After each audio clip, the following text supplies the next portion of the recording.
Hola a todos, bienvenidos a En Clase con el Profe Ronald, el espacio donde hablamos de derecho probatorio de forma clara, práctica y cercana.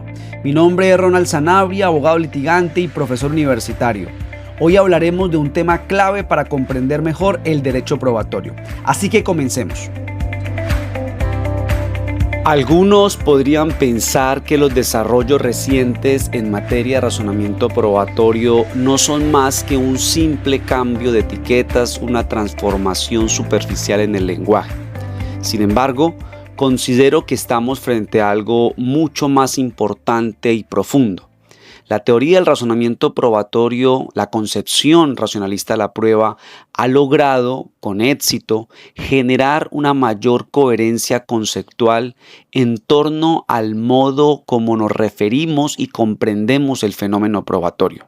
Y ese esfuerzo por construir un lenguaje más preciso, más armónico, más coherente, ha servido para entender con mayor claridad qué es lo que realmente hacemos los juristas cuando usamos las pruebas en las decisiones judiciales. Esa búsqueda de coherencia conceptual no se ha limitado al ámbito estrictamente normativo.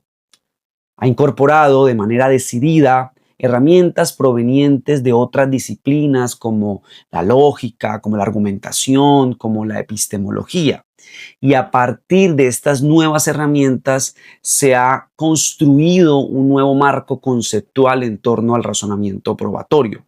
Esto ha permitido resignificar instituciones clásicas como las máximas de la experiencia o reformular conceptos como el de la sana crítica, que tradicionalmente se ha entendido como un sistema compuesto por tres criterios de valoración: la lógica, las reglas de la experiencia y las reglas de la ciencia, como lo vimos en episodios anteriores.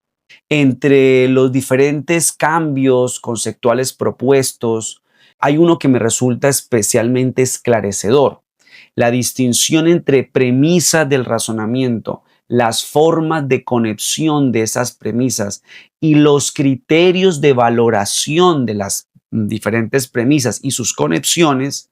Me parece importante. Esta propuesta se aprecia con nitidez en el pensamiento del profesor español Daniel González Laguier, quien desde una perspectiva centrada en la argumentación jurídica y en la lógica, sostiene que el razonamiento probatorio está compuesto esencialmente por estos tres elementos.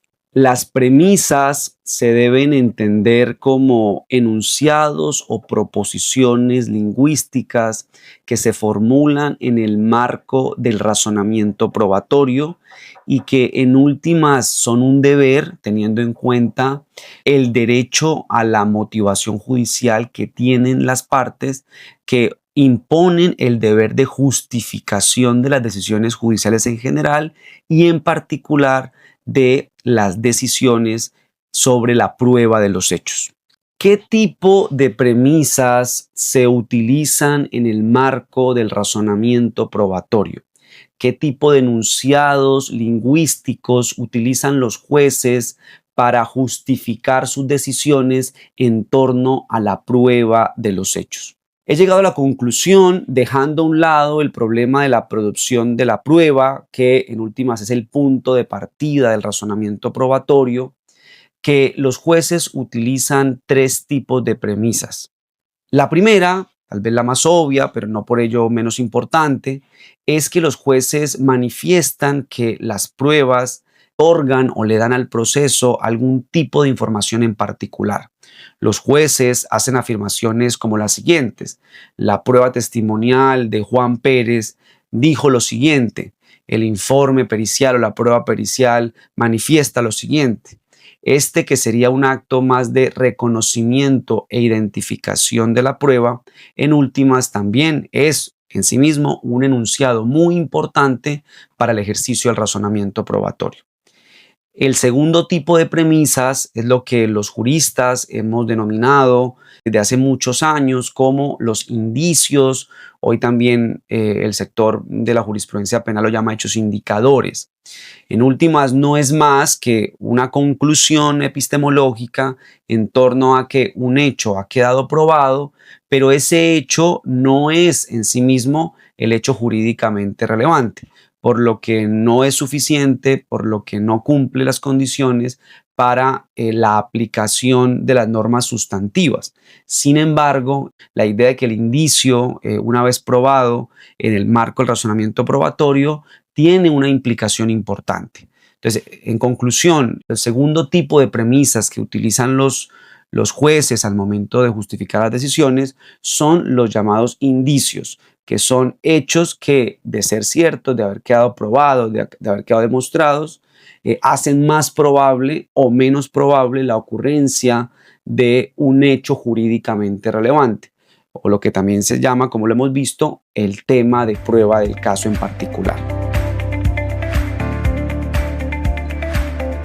El tercer tipo de enunciado que se utiliza en el marco del razonamiento probatorio vendrían siendo lo que de manera clásica se ha denominado reglas de la experiencia y reglas de la ciencia, que ya vimos a profundidad, y que desde la lógica se propone el nombre de reglas de generalización empíricas.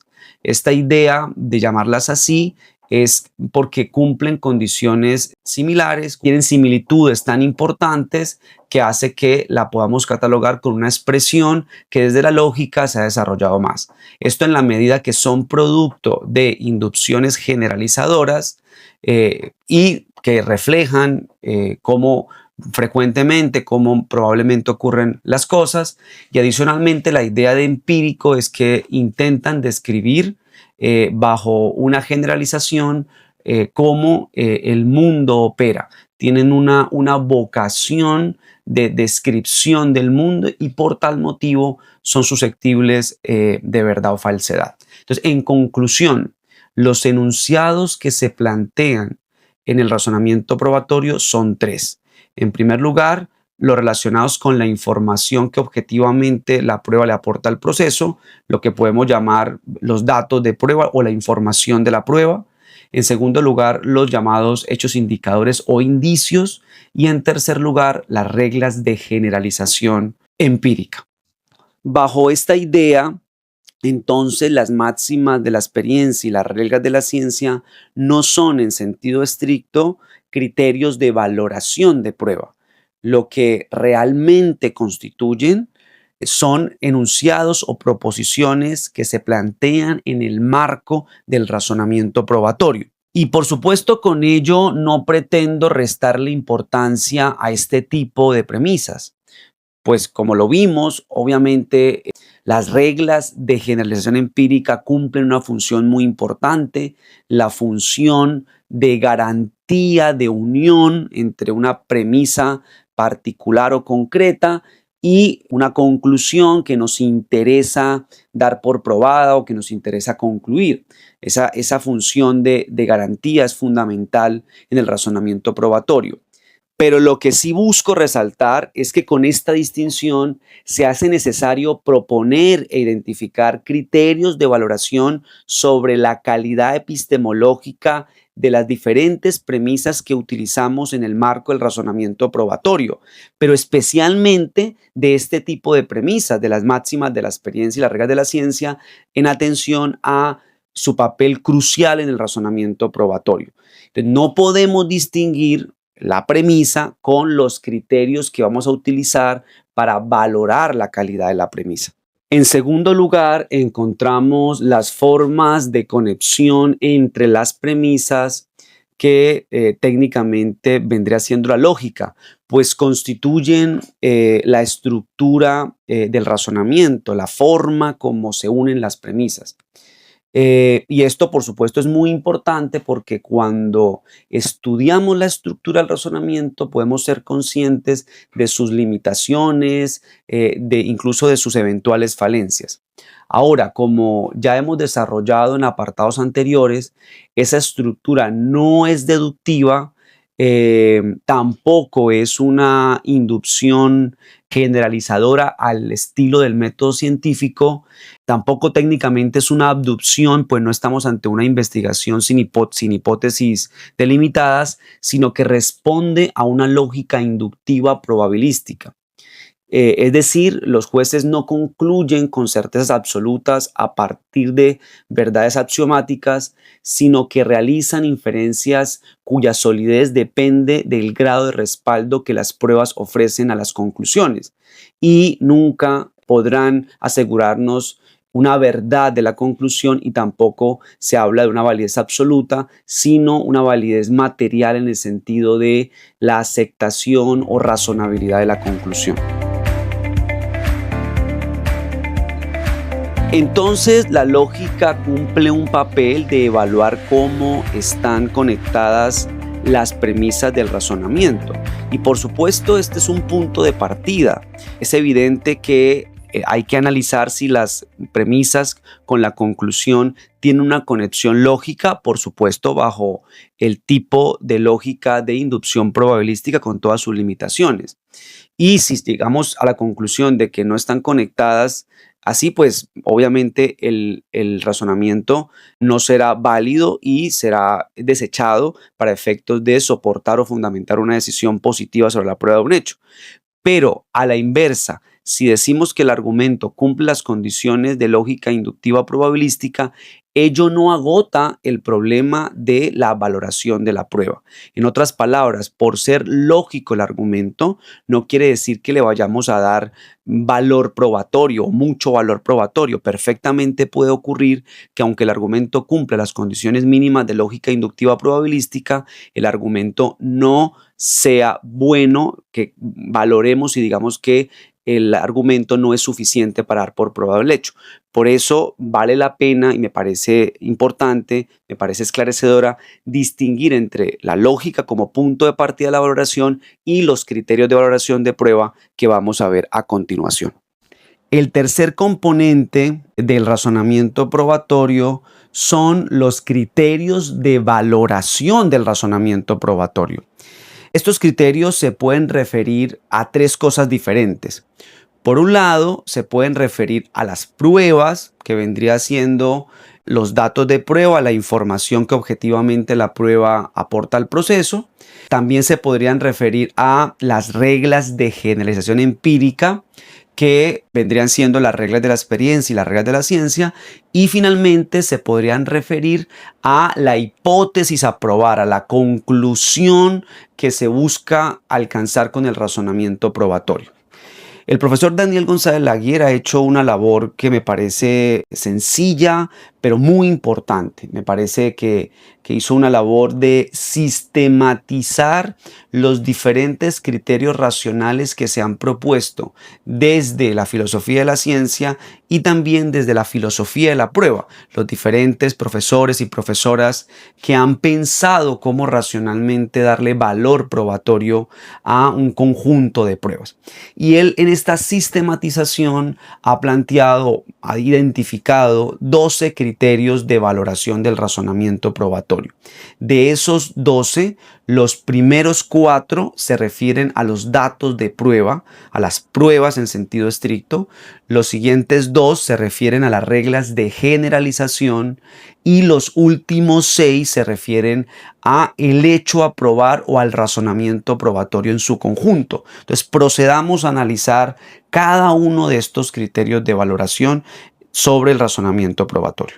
Pero antes de estudiar en detalle cada uno de estos criterios, quiero señalar, quiero resaltar 4 puntos, 4 aspectos relacionados con estos criterios que nos sirven, en primer lugar, para comprender el papel, el funcionamiento de estos criterios en el ejercicio de valorar racionalmente un conjunto de pruebas de cara a la demostración de unos hechos determinados, y adicionalmente nos sirve para comprender, para ser conscientes de sus limitaciones, de que aunque tienen un papel importante, imprescindible, un papel racional, pues realmente no solucionan del todo esa intención, ese objetivo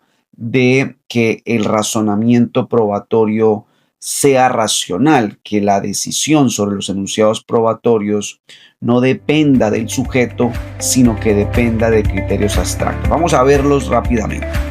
En primer lugar, hablemos de la solidez. Estos criterios nos permiten determinar la fuerza con que las premisas de la inferencia probatoria corroboran, apoyan la conclusión. Y obviamente la conclusión será el enunciado probatorio positivo, el dar por probado un hecho determinado. Bajo ese entendido, entonces, los criterios nos dan la solidez de la inferencia probatoria, nos permite evaluar la solidez. Sin embargo, es importante insistir en que la solidez, a diferencia de la validez de los argumentos deductivos, no es una propiedad del todo o nada, sino que es gradual. Entonces, aquí conviene hacer esta distinción conceptual. La solidez es propia de los argumentos inductivos probabilísticos. Así una conclusión puede ser gradualmente más o menos sólida.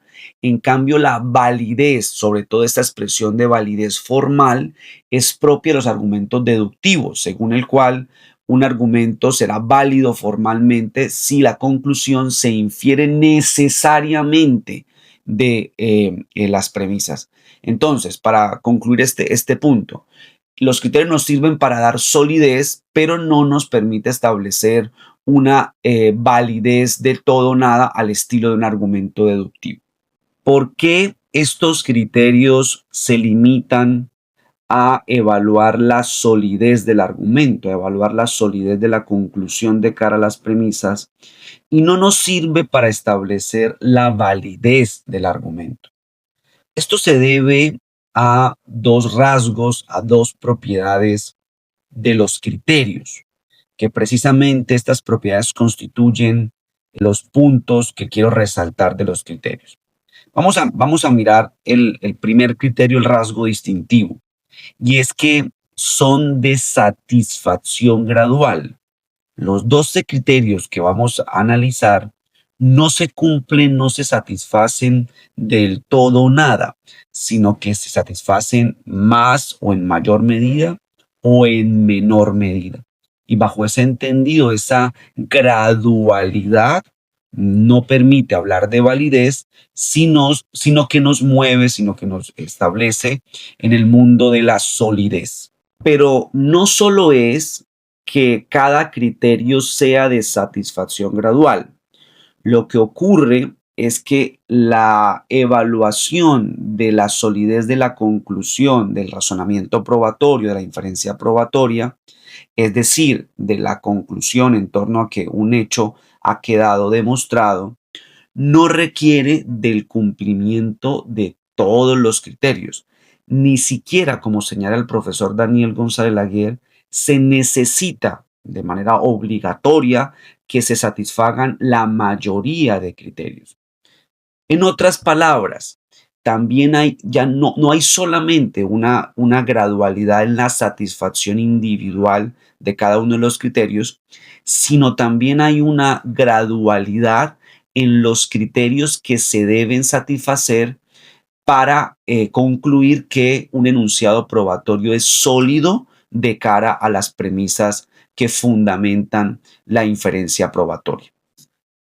En palabras del profesor Daniel González, no es imprescindible que una hipótesis cumpla con todas las reglas de racionalidad epistémica para que sea una conclusión sólida. Y ni siquiera puede decirse que las inferencias que satisfacen más criterios serán más sólidas que las que satisfacen menos, porque puede que la ausencia de satisfacción de un criterio venga compensada por la satisfacción de otro criterio en un grado más alto. Por poner un ejemplo abstracto, puede que tengamos pocas pruebas o elementos de juicio, pero estas puedan estar respaldadas por máximas de experiencia o generalizaciones empíricas muy bien contrastadas y ser muy fiables.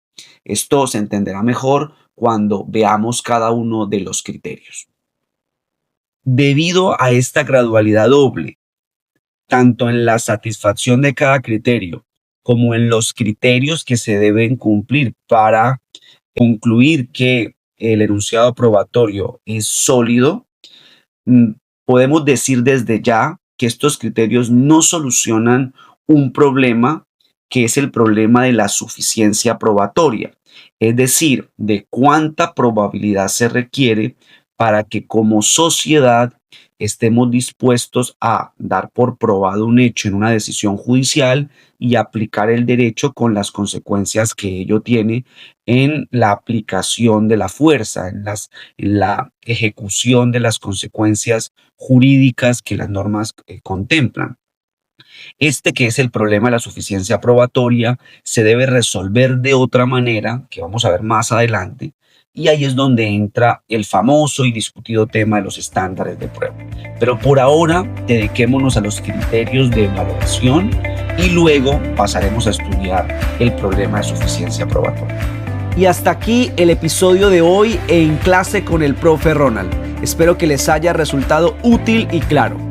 No olviden que pueden profundizar en este y otros temas en los apuntes de clase disponibles en rzanabria.co y seguirnos en nuestras redes sociales para más contenido.